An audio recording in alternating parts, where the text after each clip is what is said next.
तो नमस्कार दोस्तों, कैसे हैं आप लोग। दोस्तों, अगर आपको भी इंडिया पोस्ट पेमेंट बैंक यानी आईपीपीबी के ऐप में ये वाली प्रॉब्लम शो कर रही है, जो कि आप देख ही सकते हैं, an error has occurred, please try again and if the issue persist reach us at कुछ जीमेल आईडी दे रखी है। तो इसको कैसे ठीक करना है, कैसे इसको हटाना, चलिए मैं आपको बता देता हूँ। सो गाइस, इसके लिए करने का सबसे पहले होम स्क्रीन पर ऑन होगा। यहाँ पे आने के बाद अब आपको करना है क्या है कि सबसे पहले तो अपने आपका जो फ्लाइट मोड है, एरोप्लेन मोड है, वो ऑन करना है, ऑफ करना है।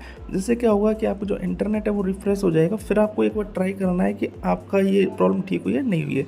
फिर भी नहीं होती है तो अब आपको करना क्या है, आपका जो ऐप है आईपीपीबी का ऐप, उसको आपको अनइंस्टॉल कर देना है। अनइंस्टॉल जैसे आप कर देते हैं, फिर आपको प्ले स्टोर पर जाना है। प्ले स्टोर पे जाने के बाद यहाँ पे आपको सर्च करना है आईपीपीबी। जैसे हम सर्च करेंगे तो ऐप यहाँ पे आ जाएगा। जैसे ही ऐप आ जाता है तो आपको करने क्या, दोबारा से इसको यहाँ से डाउनलोड कर देना है। जब आपको उसको अनइंस्टॉल करना है, फिर दोबारा से इसको इंस्टॉल कर लेना है। फिर आपको ट्राई करना है, आपकी प्रॉब्लम सॉल्व हो जाएगी। फिर भी नहीं होती है तो आपको करना क्या है कि यहीं पर आपको प्ले स्टोर पर नीचे आना है। जैसे हम नीचे आएंगे तो यहाँ पर हमें एक ऑप्शन देखने को मिलेगा, जो कि मैं आपको बता देता हूँ। आपको नीचे आना है, ये रहा, जो कि आप देख ही सकते हैं, ऐप सपोर्ट।